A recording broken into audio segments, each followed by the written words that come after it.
Watch what you want, where you want, when you want, with Download to Go. Learn more at chartertvapp.com.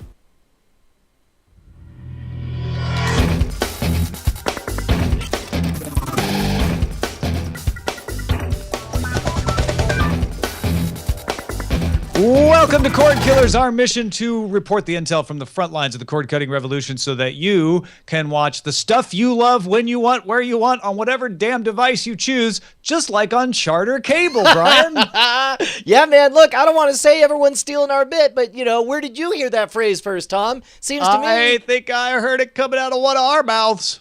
Yeah, dang straight. And of course, sorry for the awkward transition. I think Bryce was waiting for me to shout, go, go, go. And instead I was just watching. Hey, man, we got a hell of a show. We got special guest Andrew Zarian from the guys from Queens Network. How you doing, Andrew? Hey guys, thanks for having me again. This is I was on last week on with you guys for the movie draft, and I'm here again. We're gonna open up. It's weird that you brought up the movie draft, Andrew. Do you happen to have the first movie in the movie draft or something? I do, and I think what is it, $143 million in 3 days? Some kind of record-breaking opening weekend, even bigger than Captain America: Winter Soldier. Well, that's weird. I don't know. Listen, I'm just going to warn everybody. I am very, very much like the New York Mets. I'm going to come out swinging. I'm going to bat 1,000. I'm going to have a perfect record for about 2 days, and you're going to slowly see the demise of my ability to be in this movie draft. I'm predicting I'm going to be in last place by the end of this draft. I'll tell you what, but this is just it. Is every time we say the standings, you get to be number one until you're not.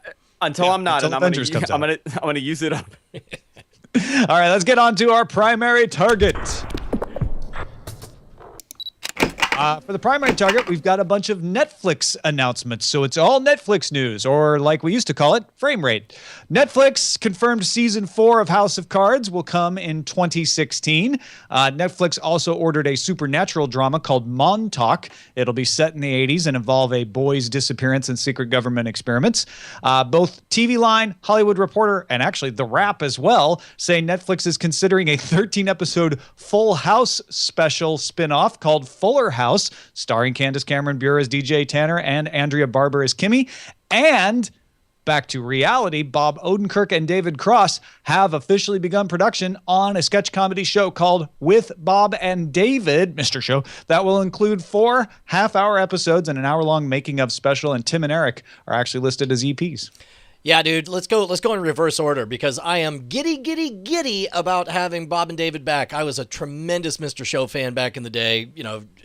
Entire sketches I could quote from memory. It's like, I guess technically my generation's Monty Python is supposed to be Monty Python, but... What's funny is Russ Pitts and I did a TV access show in Austin, Texas in the late 90s. We were inspired by Monty Python, and a couple of the people we worked on were like, we gotta watch Mr. Show. Yeah. And we all sat around and soaked up Mr. Show as inspiration. So you're totally right. Brilliant stuff. And you could see some of the writer room photos that they took. Paul F. Tompkins, and I'm forgetting all the other names, but so many of the secondary characters that you would recognize from Mr. Show are there. They of course can't call it Mr. Show. They also cannot, from the articles I read, you bring back any of the characters or any of those sketches. All that intellectual property belongs to Mr. Show or to HBO. But I'm gonna guess that they will have no trouble coming up with brilliant, funny, original stuff. See, I was a fan of Mr. Show, and I tried to watch it again recently, and I don't know if it held up as much as I thought it would. Well, it's certainly the pacing is a little more, we'll say, luxurious. It's like they take a little while to let it build up. But some of the skits, like the Jimmy, the acid vat kid, was still holds up. It's amazing. Listen, I'm excited about all this stuff, but I want John Stamos back on Full House. Apparently, Bob Saget, John Stamos, and Dave Collier will all make guest appearances on Fuller House. I'm so excited about this because everyone's larger. I don't understand. Yeah, Fuller House. Grown up. Terrible name. So I only watched a few episodes of Full House when I was a kid. I was not hooked into it at all. But to me, it was about the 3 adults, and I couldn't even remember any of the kids. And I guess these actors are the kids grown up. Is that what I'm seeing? I don't know, man. I never watched Full House. I was busy sitting around planning to make some stupid comedy access show with Russ Pitts instead. And See, watching I'm Mr. younger. Show. I'm younger than you guys, so I'm 31. So Full House was, it was on during my childhood, and that's what you watched on Fridays. And so these are the kids. Do you remember, or did you? Yeah, not no. pay attention? Kimmy Gibbler and DJ Tanner, they're all there. Yeah, but but they're saying that the twins aren't going to be on it this time, right? They're not signing on. I haven't read anything about the twins. No. Yeah. Man, And good I would be riddance. shocked if they didn't work out some kind of cameo for that. That seems like too easy a slam dunk for them to throw in there. Is anybody surprised that House of Cards got renewed for a fourth season? Not really. I'm only surprised it took this long for them to announce it, really. I mean, from the interviews that I've seen over the last couple of weeks, everybody was saying like they're talking about like this being like a long show, like it's going to be on for many, many seasons. Yeah, which of course is not what the original inspiration was. The original House of Cards was a 3-episode miniseries, I think, and that was Well, that it's was it. 3 miniseries. Each miniseries had multiple episodes, but they weren't even as long as the House of Cards seasons we have now. Right. And so there was some question until you get to the obvious cliffhanger ending of this one, where it's like it's very clear that the writers intended to have more seasons. And I got to imagine that they're riding high on the Emmy nominations and the legitimacy that comes to Netflix as a result of having House of Cards. So it makes sense for them to keep doing it. And I suspect it'll be a lot like 24, where it'll get increasingly cartoonish and there'll be a moment that a lot of us drop off, but for right now it's just nasty people doing nasty things to each other in Washington DC, and I'll keep tuning in. I mean, if I thought this third season was much better than the second season, it had me definitely roped in. Yeah, a lot of the critics panned the third season too, which I found I don't know. I liked this third season quite a bit. I do agree though, he's president, right? So I'm sorry if that's a spoiler for you somehow. I was about to say, I can already see the email coming in right now. But, I mean, come on. You saw that coming. And the only reason I bring it up is, well, where do you go from there? Like, I don't know. Maybe they'll go somewhere and I'll be shocked and surprised and entertained. I hope so. Yeah. Agreed. Also, spoiler alert, Daredevil comes out Friday. Yeah. Oh, as a matter of fact, we got one email or tweet of somebody saying, I think it was Pig, asked us to kind of declare what pace we were going to watch Daredevil at so that he could match us. I don't know. I think we're both That going to... implies a level of planning and self-control that Brian and I do not possess. sir. Exactly. Not only planning like in charge of our schedules, but whether or not we're going to like it, whether or not it'll feel like a chore. I mean, we'll tweet out and let you know kind of where we're at. Let's say this. We could agree we'll both watch one, Oh, right? sure. For sure. Absolutely. Okay. And then we'll try to keep the public, the people informed as we Yeah. move I'm along. really And each interested other, in for that seeing this matter. because I have not been a fan of comic book, episodic shows. It really hasn't gotten and I'm maybe one of the few, I don't know, but it hasn't really worked for me. So if Netflix is able to do something really good with this, because it is going to be really dark, Yeah. they may be onto something. Well, there's a bunch of different vectors. There's the fact that they're going to be limited on their production budget, so you can't go in. Watching Agents of S.H.I.E.L.D. is very different from watching Captain America. And my guess is they won't even have the budget that Agents of S.H.I.E.L.D. has, and so you're going to By have the way, a lot Agents of S.H.I.E.L.D. is the only one that I've really, gotten really into, but. which, by the way, I only watched the pilot, but by all accounts, they say it gets really, really good. And by they, I mean Tom Merritt. So I don't know how much I'm going to bank on Daredevil being good, but I think, I don't know, especially since it's tied into the cinematic universe. I don't know. I don't see Daredevil lacking budget. I just hope they execute well. Spider-Bite points out, by the way, that Daredevil 1 and 2 are meant as a two-parter. First of all, why? It's Netflix. Just make every episode an episode. Yeah. But okay, if that's the case, I guess we'll watch the first. Also, Spider-Bite's pointing out that the whole deal was $200 million. We don't know how that money's allocated. That was for what, 5 different series that they're running on there. So Good point. I don't know. It could still suck. There's all kinds of reasons. Absolutely. Meanwhile, there's all kinds of reasons that we have to thank you, especially if you're one of the patrons supporting us on patreon.com/cordkillers. 2,076 people have found it valuable enough to give a little value back, and we cannot thank you enough. I'll tell you what, man, you guys are making possible a lot of amazing adventures. Like I said, you guys keep us loud, live, and independent, but also because we have a budget, we're able to do nutty things like we're talking about flying Tom out for the podcast awards, because both of us have shows at the New Media Expo that are up for awards, and that all becomes possible, and we're able to bring extra value to you guys thanks to the patronage of 2,000 of you guys. That's huge. We should have a big party for you guys. Look, we do the show for you, and you decide how valuable it is to you. So patreon.com/cordkillers. If you think it's worth $1 a show and you haven't given it to us yet and you have the $1, we'd certainly appreciate it. Thank you for your support. Yeah. Let us move on to our signals intelligence. Yeah. And by that, I mean services that allow you to stream things. That's what we're talking about in Signals Intelligence, and we're talking about Sling TV. A bunch of news about Sling TV came out in the last week. For instance, on Saturday, lots of people were complaining about Sling TV during the NCAA basketball semifinals here in the U.S. Sling TV buckled under the load. On Twitter, Sling said, "We're sorry some basketball fans saw errors tonight due to extreme signups and streaming. Engineers rebalanced load across network partners." However, Roger Lynch, CEO of Sling, told Recode it was only about 1,000 users affected. Best estimates are that Sling has about 100,000 subscribers, so that is a smaller amount. I will say, I was watching ESPN on Sling yesterday to watch the opening day baseball game between the Cardinals and the team from Chicago that they beat, and I was watching it on my Fire TV. It was fine. I turned that off and launched it on my iPad so that I could watch it in the kitchen, and it wouldn't work. It gave me the same error. That's I don't know if that's fascinating. just some weird bug or if this was the same kind of load balancing problem or some kind of authentication issue. I don't know. This is a weird kind of story because it's a problem, and it's of course not something that you want to admit that you were unable to deliver goods, but also, between the lines it says so many people are signing up. Everybody loves our product. So there's a weird PR dance that they have to do where they have to minimize, highlight the fact that 1,000 users is a mere fraction of their total subscribers, even though they haven't officially said how many subscribers there are, but also to emphasize that it's just because we're so darn popular. And then I mean, this is a Ad Age given, though, right? reported. We're going to see more and more of these problems happen over time with these streaming services because it's so, we're in the early days of this.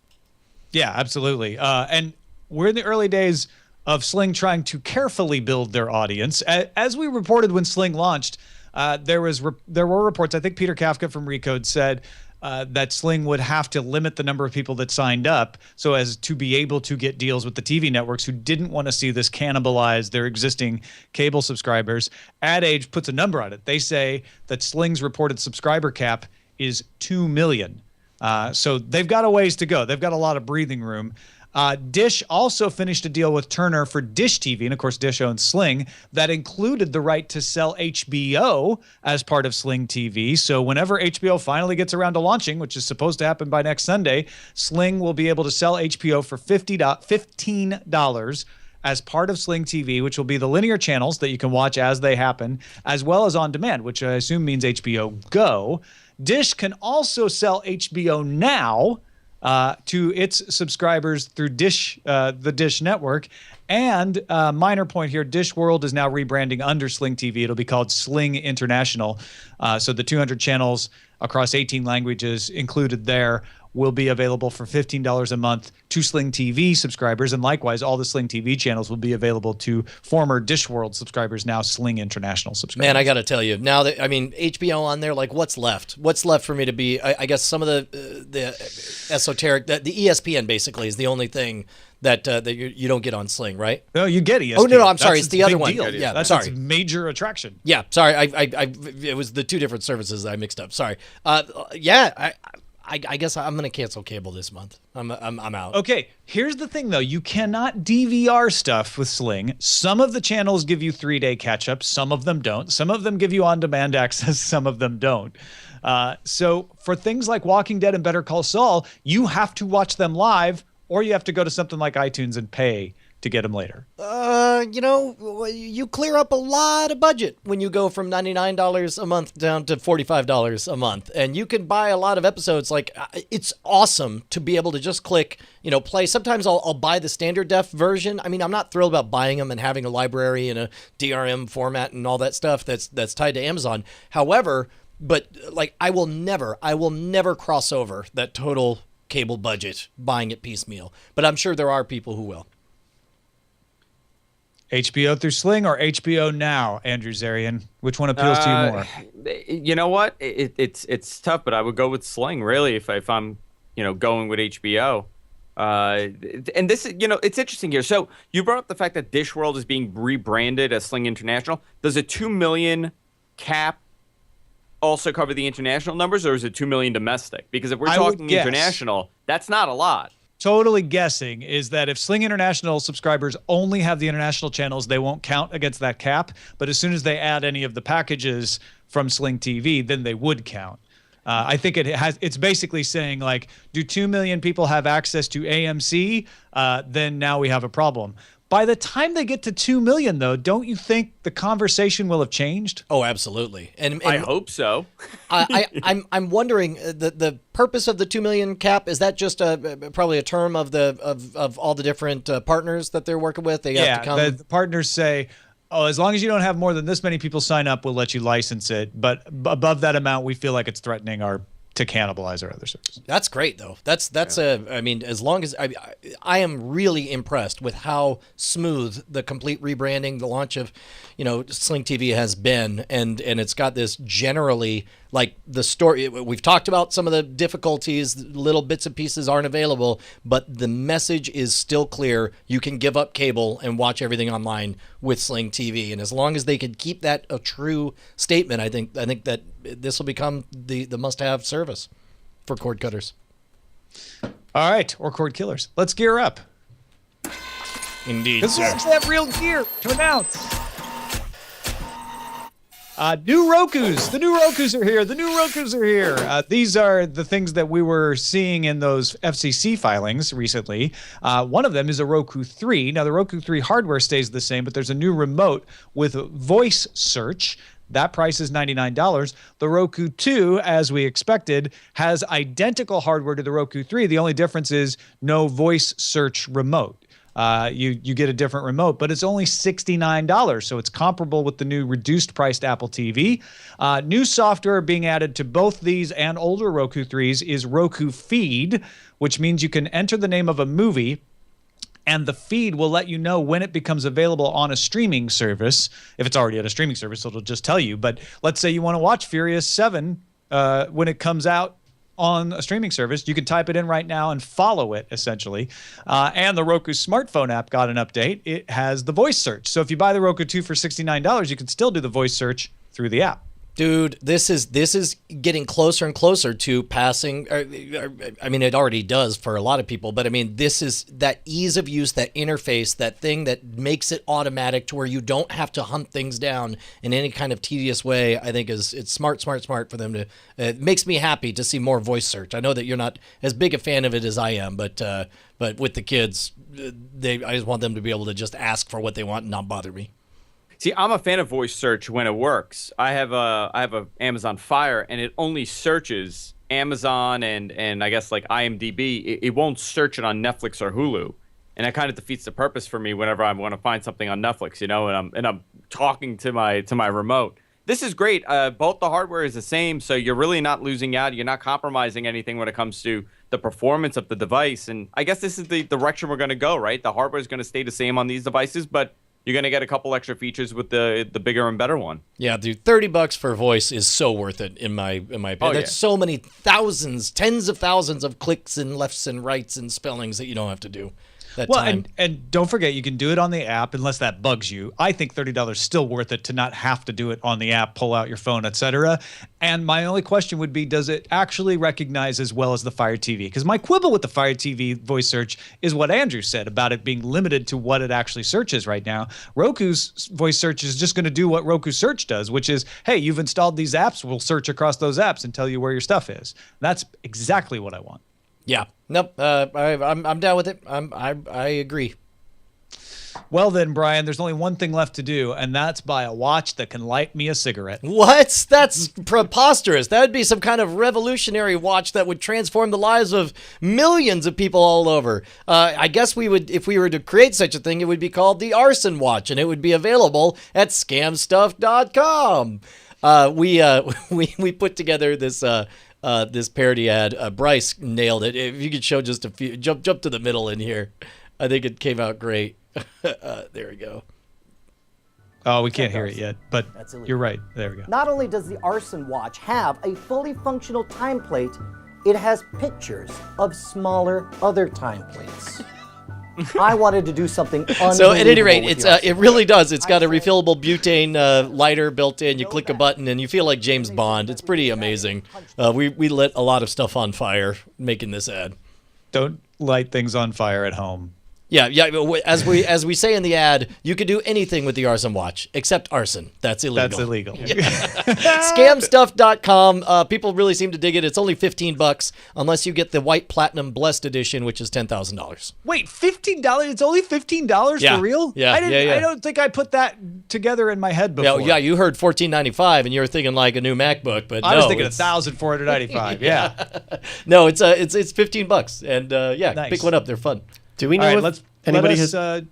what? Do we know if anybody's gotten one of the $10,000 watches? yet? No, not yet. I know you're crossing your fingers on that. Just waiting for it.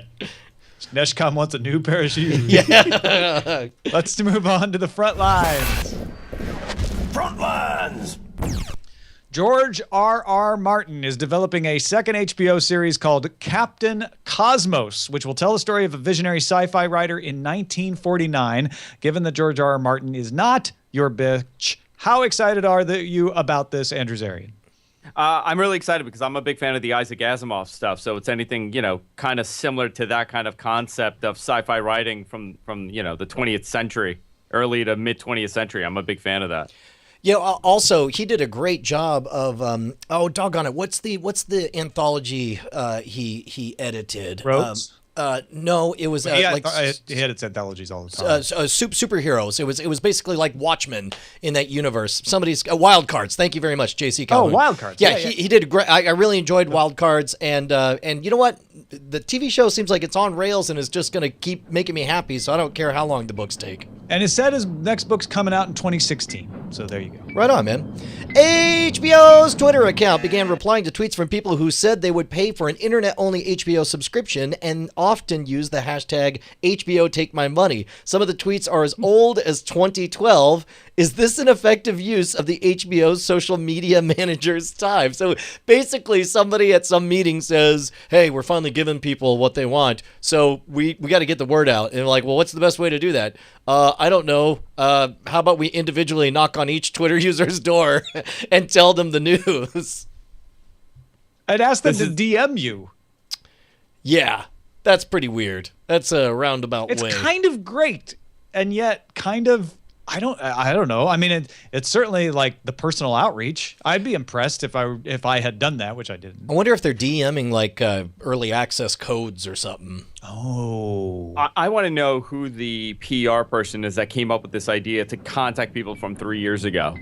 Yeah. Well, I mean, I guess I don't know. We'll see if it works out. I'm gonna wait. Some industry executives are telling Recode that Apple is asking TV networks to handle the streaming responsibilities if they want to become part of a rumored Apple TV streaming service. Is this Apple letting the experts do the streaming, or is it a way to stop ISPs from blocking the Apple service? Or maybe it's both, maybe it's neither. What do you think, Andrew? I think this is a way for them to kind of make sure that they're not being blocked by the ISPs because they've had that falling out allegedly with Comcast. So, but is this really different than what we're seeing right now through other services that are on the Apple TV? The other via the app? services like Sling take the video in and they stream it out.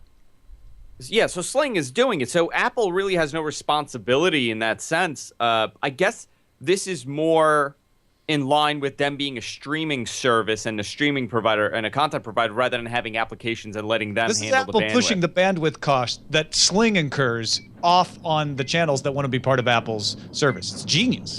It is. I don't know if anybody could do it. It's Apple, really. I don't know if they're going to be able to, but it's a good sign. YouTube fashion celeb Michelle Phan has launched her own network called Icon, which means in addition to YouTube, videos will appear on Dailymotion and Roku, as well as social media, apps on the web. Is this the future of video networks, where I guess it's personality-based branding that all of a sudden becomes universally available? What do you say, gentlemen? I think, yeah, it is a feature, but unless the companies like YouTube and Dailymotion or anybody else, and AOL, for example, throw a lot of money to these networks and say, no, we want you within our network. We want you being redirected to our services. That's the only way it's really going to stop, when there's big bucks coming. But in the state that we are in right now, we're going to see more and more companies and more brands like this going over and being on every single platform, as much as possible. Yeah, everybody's experimenting. Vessel has a bet. YouTube Originals has a bet. Michelle Phan has a bet. Probably be multiple versions of this succeed. It'll be interesting to see how she does running her own network. Well, Twin Peaks may still come back to Showtime, but it looks like it'll be without David Lynch. He tweeted on Sunday, quote, "After 1 year and 4 months of negotiations, I left because not enough money was offered to do the script the way I felt it needed to be done. I don't know if either of you care. But I certainly am disappointed. Oh, no. Well, and I love the idea that they were going to make good on a promise of coming back decades into the future, regardless of how much I enjoyed Twin Peaks through the lens of the 21st century. It's very cool that this was happening, and it's a real bummer that it's not. I can't imagine Showtime's going to do anything with it in this circumstance. Oh yeah, they will totally put it out. Are you kidding me? What was surprising was that Showtime actually sent out a message or press release saying that they had no idea, and they thought they were coming, to terms eventually about a new deal with him, with Lynch, and they were surprised to see that he put out a message saying he's not going to be part of it. Well, and I guess so he publicly said, no, I'm done. My only hope is this is a negotiating tactic by Lynch, and that they'll figure it all out. Yeah. Agreed. Let's see what's under surveillance then. It's all about location. Under surveillance. This is all about stuff you can watch, and soon you'll be able to watch a new trailer for Star Wars Episode 7, The Force Awakens. It will actually premiere at the Star Wars Celebration in Anaheim, April 16th through the 19th. Then, before Avengers Age of Ultron, which appears internationally April 22nd and released in the U.S. May 1st. Well, that's huge, because I know that Avengers really needs that boost. They're having a hard time putting butts in seats. That's just Disney, piling on. They're just showing off. Guess what we have? Avengers. Guess what we also have? Star Wars. Yeah, right. No, I'll tell you what. I'm trying so hard not to look too. It's like looking at the sun. All I want to do is just stare straight at it and just be absorbed with nothing but rumors and getting everything I can from Star Wars. But I'm trying not to look. And to be honest, if I was a better person, I would actively avoid trailers so I could have Star Wars be a present that's wrapped for me. But I won't. I'll watch it and I'll get excited and we'll all gossip about it. It'll be awesome. I mean, who isn't excited about Star Wars, really? George Lucas, if you read any of the books about him. Indeed. Yeah, I'm blind. I am blind from staring in the sun, and I'm happy. I read every freaking rumor I can get my hands on. I just eat it up. This Wednesday, April 8th at noon Pacific, the cast of HBO's Silicon Valley will stream a Q&A on Twitch. Yeah, that's right, Twitch, with a clip from Season 2, followed by the pilot episode from Season 1. I assume that a mod will shut it down for not having appropriate gaming content. Yeah, that's got me. I'm kind of pissed off. Wait, you got to be a freaking HBO to get to be allowed to not have Pac-Man in your freaking video feed? This is BS, because of course Twitch is nothing but Justin TV. But then they carved up. But then they said well, let's not let anyone do anything but play games, and let's shut down streams where people don't play games. And then let's turn around and reverse that now, but only if you're rich and powerful, jerks. They had a DJ on there debuting his new album a couple weeks ago. Yeah, they are branching out into music. They're branching out now into TV. And granted, during the Q&A, apparently these guys are going to play video games, so there's some Twitchy content, more so than in the music stuff that they've done. But it is funny to see Twitch we're trying to branch out from gaming. Well, then why did you kill whatever? Yeah. Except if you're not gaming. Right. Unless you You're haven't given us a screwed. lot of money, in which case. I mean, here's the worst part is I can't even blame them because they identified a segment that was blowing up and that was white hot, and so they focused on it and they carved everything else out and threw it away. And they, we're no longer lifestyle streaming or any of that stuff. This nonstop feed of everyone's day-to-day life. We're content focused, and they smart. You want to focus on the content that brought you to the dance and then expand from there. So it's like I can't even really be all that mad, except for I am. I guess the other side of this too is HBO being like, yes, good job, smart move HBO, because Silicon Valley's cast apparently plays games. So get in front of the gamer audience and get them to want to buy HBO, especially the week that apparently HBO Now is going to be available. Some of you may be able to sign up for it by the time you listen to the show. Plus also that's brilliant marketing. Kumail Nanjiani has appeared in the Walking Dead games. He has a podcast all about playing games. I mean, it's the right audience for them to do it. And if they have to bend their own rules to make that happen, I think it's a win for everyone. And finally, YouTube celebrity Brian Brushwood has a series arriving in the UK on April 27th. Anybody know anything about this? Yeah, I didn't know about the international rollout. We have people asking all the time. There's region blocks. I think most of the episodes in one form or another are up on YouTube by now. But I got a tweet. Who was that from again? Can you jump back? I forgot to see. Captain Ross. Boss Captain Ross. Thank you so much for bringing it to my attention. April 27th. Mark your calendars. Woohoo. All right, so we've all been watching stuff. Andrew, let's let you lead off. What have you been watching these days? So I got into the documentary, I guess, rabbit hole. I fell for hours. I mean, I was going down, and so I went through Netflix and I went through whatever their top documentaries are, and I found two that I really liked. One was called The Source Family, and it's about a cult from Los Angeles and this guy, Father Yod, that was trying to create a 70s utopian culture. He was a multimillionaire, and he had one of the most successful restaurants in California and Los Angeles. And it's the entire story about this cult that was created. But the interesting angle is how the former members of this cult still remember the time that they had, in this cult or in this, utopian culture, as some of them thought that they were in. The other one, it's called Rich Hill. I don't know if you guys heard of it. It won a bunch of awards last year. About 3 kids from Rich Hill, Missouri, and they're living in poverty and how different their lives are, and what it's like to, I guess, live in that town for them. Huh. No, I hadn't heard of that. I want to check that one out, actually. Which part of Missouri? They were really good, but I mean, both were phenomenal. That's on Netflix, right? Both of those are on Netflix. Both of them are on Netflix. Brian, what have you been up to? You know what?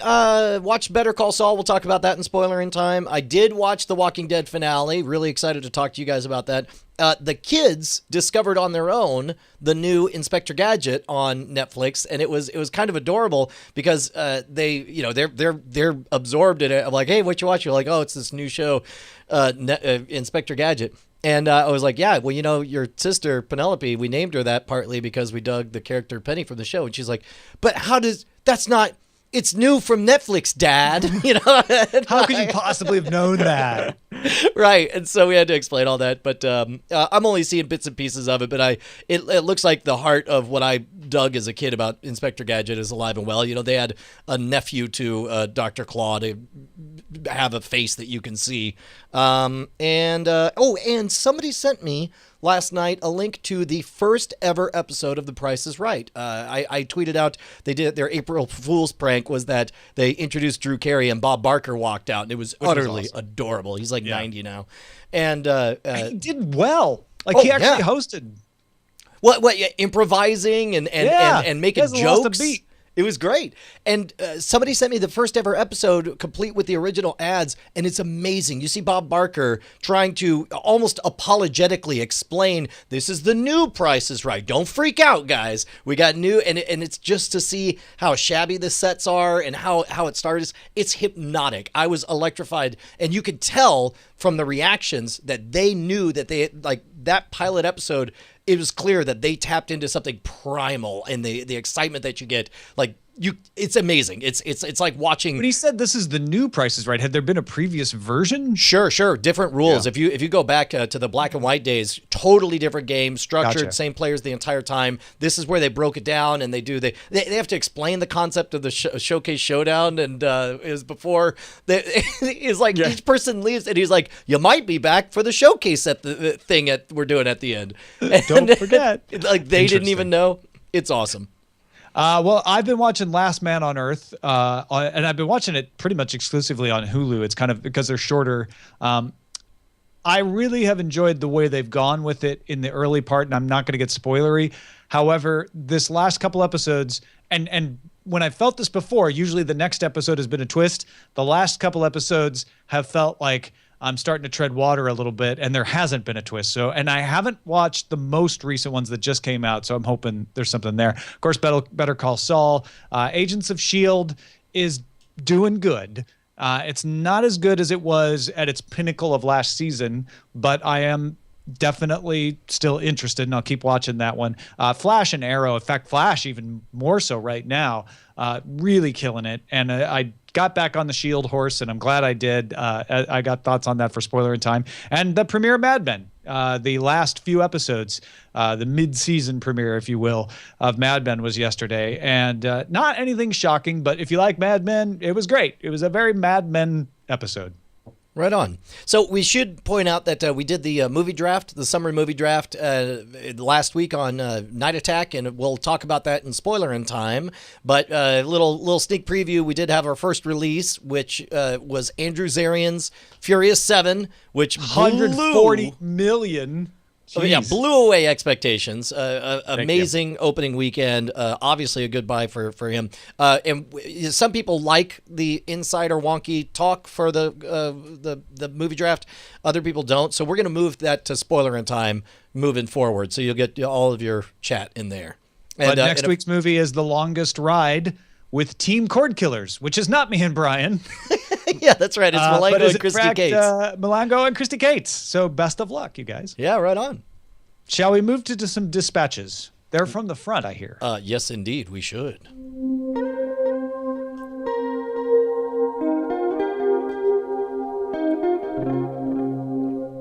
David from Hot, Then Cold, Then Hot, Then Cold, Then Hot, Then Cold St. Paul, just one of the bosses. We are Legion, is how he signs his name. Said, hey guys, love the show. I'm really looking forward to tonight's episode, but I have a request. When talking about The Walking Dead or other shows based on comics or books, can you please not talk about the original source material? For instance, I have purposely been lagging behind on The Walking Dead comics so that the story in the TV show doesn't get spoiled for me. It's fun not knowing what's coming. But when talking about things that happen in the comics that haven't happened in the show yet, it gets dicey because the show will probably use the story or character just in a slightly different way. Man, we do our best to handle your lactose intolerances, and we understand that there's a spectrum. There are some people who are full-blown allergic to spoilers, and they will break out into raging hives and die of rage asphyxiation upon hearing them. And other people, like, oh, I don't really care. It's totally fine.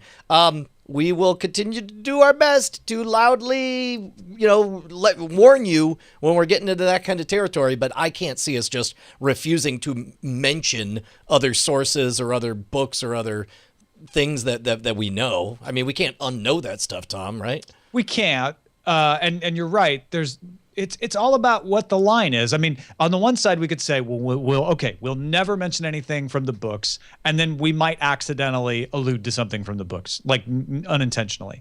On the other hand, there are people who are like, I don't mind you alluding to things in the books as long as you're not explicit, as long as you don't name names and say things that happen. And I think that's the line we're trying to walk because it's relevant. It's relevant to the commentary. So I don't know if this is something where it's not a vote issue, but it just seems right to walk the line we've been walking, which is try not to say anything, but every once in a while, I think it's fair to be able to say, gosh, there's certain events that happen in the book that are really interesting in this context. And that's where the allergy you're talking about is. Andrew, do you have a feeling on that sort of thing?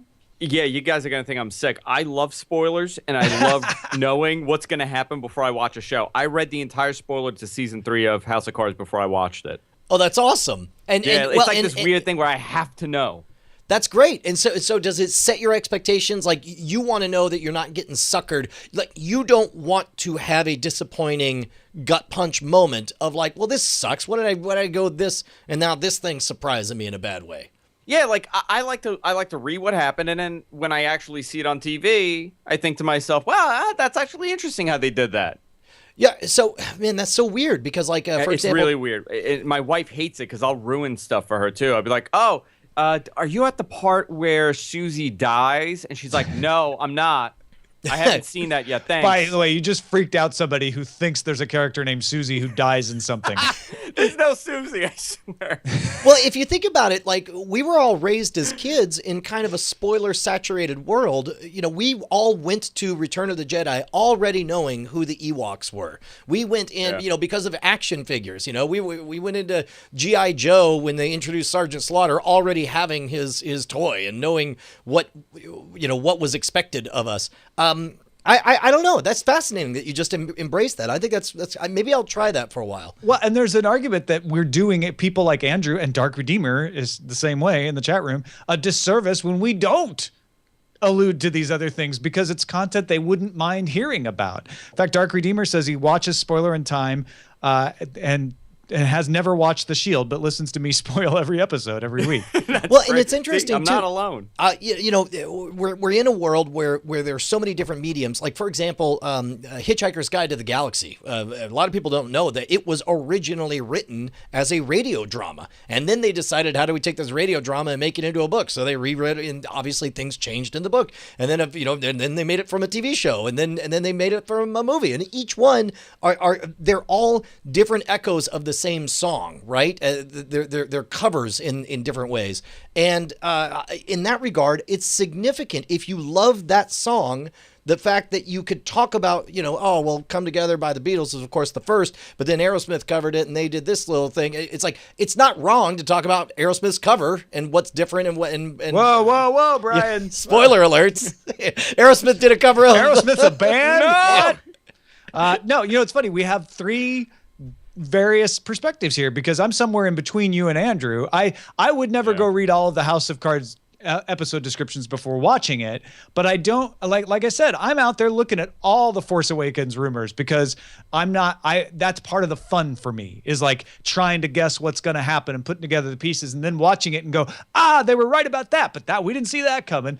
And yet that's not the only way to experience it. And you've got Brian and even farther, Jeff Canada, we always bring up as the guy who never wants to watch trailers, who wants that package to open up. There's nothing wrong with that either. Yeah, and also it's interesting because there are people, like, for example, I think there's a value to talking about how they handled something in the comic books because a lot of people are like, I will never read that comic books. I am not a guy who buys comic books. I am not a guy who will ever read comic books. So the closest I'll ever get to this interesting echo of what I saw is hearing you describe what the comic book did differently and how that made you feel at the time. So I've read the comics. I haven't read the current comic, the latest issues of Walking Dead, but I've read them, and it's not that similar. I mean, yeah, there's some similarity, but I think if you read the comic and you watch the show, you're going to get a very different experience from both of it. Yes. Well, agreed. Although we'll talk about it in spoiler in time because I just watched the finale. But let's move forward. One of the things we asked is whether or not any cord killers out there bring their devices with them on the road and try to watch content in hotel Wi-Fi or whatever. And we got in response from Nathan who says... Nathan wrote in about how he used his phone in 3G mode in a hotel, hoping it would limit bandwidth usage, but still be watchable for Game of Thrones. And he says the first 2 episodes, he used 800 megabytes of data. The next night, they watched 2 more episodes, and he left his phone on LTE. For the 3rd and 4th episodes, we used over 2 gigabytes of data. He says he's only done this once and doesn't know if it'll continue to work. He said while the hotspot was on 3G only, it did buffer a couple of times, but it was still watchable. He did not observe a difference in picture quality either.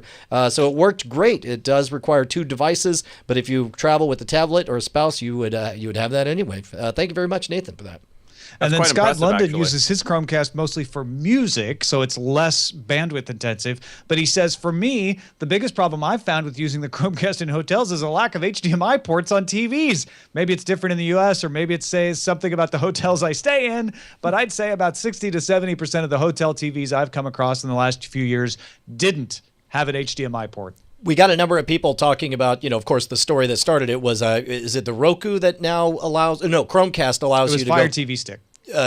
Oh, was it? Oh, right, Yep. right on. Fire TV Stick allows you to connect to ISP through what's that called? The captive portal There you where go. you basically we have to go to a web page and put in your room number. or Right. something. We got people in retirement homes setting it up for loved ones. We had people responding, of course, dorms as well. And thank you to all you guys who wrote in at cordkillers@gmail.com. Bob says, hey, Tom, when you said, Yeah? hey, Alexa, add oil to my shopping list, and I just realized we're doing it again. Hey, Tom, when you said, hey, Alexa, add oil to my shopping list, my Echo added it, but I didn't mind because I've been meaning to get sewing machine oil for my electric razor. Can you repeat that, but for Diet Coke this time, Tom? Alexa, add Diet Coke to shopping list. Good job. That's actually pretty funny. Kevin from Cali says, you guys are hard on smart TVs. I love my 50-inch Vizio smart TV. Having one remote rules. It has Netflix, YouTube, Amazon Instant, and Hulu Plus, and the cast button on the apps on my phone launch the apps on my TV just like a Chromecast. It will also play any MP4 and AVI files off a flash drive if I plug it into the USB port. One remote and only one thing to have plugged in for the win. Kevin. Now, this is a weird one because he's right and he gets everything he wants and it works for him. The only reason that I don't like this is because I know every single aspect would go faster with an attached device. But if you never get it, if you never experience it, then, I don't want to take anything away from you, but it's like, for me, just knowing that there's better solutions for each of these things would cause me never to use it on the television. Brian, I was with you guys on this. I would have said I hate these smart TV apps. They don't work. They're sluggish. They're slow from my personal experience until I bought a new Vizio. And it's actually as fast as my Apple TV. So the it's newer not that smart bad. TVs have better processors and they work better than the old ones. That's fair. I'll take that criticism. It's not that bad, the new ones. And then in this case, the only negative at this point is that you're locked in. And we've talked about this before. Smart televisions have a 5 to 7 year replacement cycle. So it's like, while right now you're caught up and all the devices are going just about as good, we'll see how you feel 5 years from now when you're still using a perfectly good screen. But meanwhile, there's just such faster objects connectable. Well, processor power does tend to like for desktops, for instance, the gigahertz don't matter that much. So maybe that won't be as bad. I guess my thing is, can you put Sling TV in the Vizio App Store? As new apps come out, do they make it to that app store? Yeah, I think that would be my I hesitation. think they use like a third-party service for the apps. Like it's not Vizio that's developing the apps. You don't submit it to Vizio. You submit it to like something else. Like one of them uses Yahoo, for example. I think Samsung uses Yahoo or I forgot which one. So there's different app stores for different services. I don't know if Vizio is one of those that actually has their own ecosystem that they're using, but you can submit an app. I've seen new apps pop up, every couple of weeks. Yeah, I'll tell you what really is going to make a winner is when you're able to replace like a CPU module. When they make that upgradable after the fact, I think that would insulate them. But right now, at least we're moving from gimmick into functional, useful addition to smart TVs. Absolutely. Mark Bunker, the wise beard man, wrote, he was one of two people who wrote in on the Going Clear documentary we talked about, said, I never expected to tune in for Walking Dead spoilage and hear from a trio of people who find the subject of Scientology as fascinating as I do. Alex Gibney and HBO did a fantastic job. I've also been working on a documentary that I plan to have finished later this year. It's called Knowledge Report, Scientology's Spies, Lies, and the Eternity Prize. Nice rhyming. My film's going to take a closer look at how people get into Scientology and the control issues that keep them in what I consider to be a skillfully designed mind control factory. There's a bunch of clips on the website, knowledgereport-themovie.com. I cut the cord about 5 years ago and have never looked back. And thank you for mentioning Movie Pass again several months ago in passing. Just as a side note, he says, you guys weren't sure it was worth it, but I checked it out and love it. I routinely see more than 10 movies a month, and AMC gives me full ticket price credit on my loyalty card, which gives me back $10. So I'm essentially paying $20 a month for all the movies I can see. I wouldn't have done it without you guys. Well, I'm glad. That's great. Yeah, and it sounds like he's exactly the kind of person that would benefit the most from it. Absolutely. That's fantastic. We also got Mark writing in. He says, my cousin's wife, Astra, had to escape in the dead of night, a harrowing ordeal. She helped set up the website Ex-Scientology Kids, that's exscientologykids.com, EX, to help others transition out of the organization. It's amazing to get an email from somebody who's been directly touched by this experience, which only makes it all the more horrifying and strange and hypnotic to me. Yeah, did you watch the documentary, Andrew? I just started watching it last night, and I passed out because I had too much wine. But it was very good for the first half of it. I was really interested, and I just woke up and it was like 4 a.m. Yeah. So do you have to go? That just brings up a whole other interesting topic. Like, how do you go back and find the part that you remember watching last? I think I'm just going to go back and start watching it, from my last memory of the episode of the show. It was actually a very good documentary. I was really interested in it. I'm always fascinated by these type of stories, especially first-person accounts of what it was like for them beginning to end.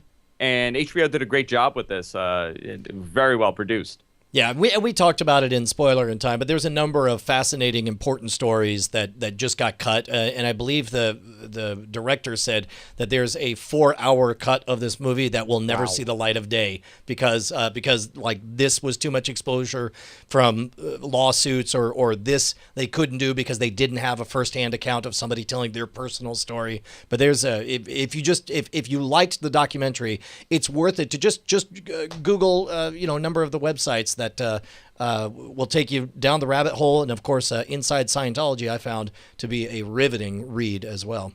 This is this is an interesting documentary in many respects, not the least of which is how many people heard about it kind of through the grapevine and then have started watching it. Well, and it ended up showing up. Did you guys see the Saturday Night Live skit? Yes. where they were making fun of the We Stand Tall music video? Yeah, I mean, the fact that that's clearly happening because of the movie. So it's like this HBO documentary on a small group, or this small institution, obviously is making very big waves.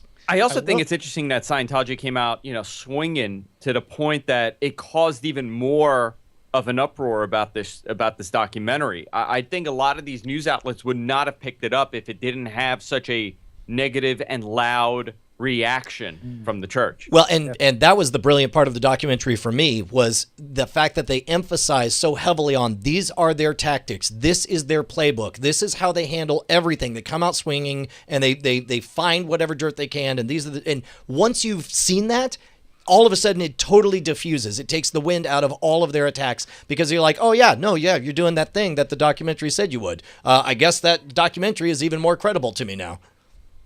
I also think that it should not be lost on the viewers and listeners of Cord Killers that the technology that detects when you've fallen asleep and paused the thing you were watching for you would have been very helpful to Andrew Zarian recently. Yeah. So watching them. When we talked about it, it was like, oh, so it's just for old people who've fallen asleep. No, it's also for drunks. Old people and podcasters. Like yeah.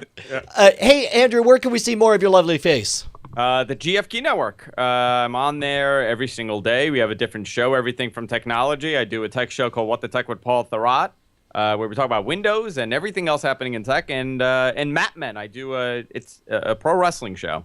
Oh, dude, I bet you just had an extraordinary couple of weeks with WrestleMania. It was a very good couple of weeks. But, these are two things I've always been interested in life and, wrestling and technology. So why not make a career out of it? Absolutely. Right on. GFQnetwork.com, folks. Go subscribe, enjoy. Speaking of which, as long as we're plugging sites, can we give a big thank you to Sergeant Muffin in the chat right now, who put together a complete revamp of DiamondClub.tv, which is now up and running. If you go to DiamondClub.tv, set up multiple channels. If you're part of the listening audience, as we fondly call them, chat realm, and you do live Twitch streams or have content of your own, there's a space for you. If you enjoy making content, why don't you come make content right in front of some other folks? And man, it's amazing. This clubhouse looks awesome, and he's coyly bragging in the chat right now about all the upgrades coming up around the corner. Yeah, if you like what you see at this moment, just wait. Just you wait. Our website is cordkillers.com. You can find all of our great works there and these works as well. Our email address is cordkillers@gmail.com. As we mentioned, we're live on diamondclub.tv. That's Mondays, usually, 7 p.m. Eastern, 4 p.m. Pacific, and patreon.com/cordkillers if you get some value out of the show. Thanks, everybody. We will talk to you in your sleep. Hey guys, Tom and Brian here. We just wanted to say thank you to all of our $5 patrons who keep us loud, live, and independent. You guys make Cord Killers the production that it is. Your name appears in the video credits and appears in our hearts. And if you'd like to become one of them or see who they are, you can go to patreon.com/cordkillers. You'll need to do more than just go there, though. You'll have to sign up and, pledge an amount. But unless you just want to see who they are. Well, I mean, you could gawk. That's a little creepy, isn't it? If you want to be a gawker, let's go. It's up to you. Diamond Club hopes you have enjoyed this program.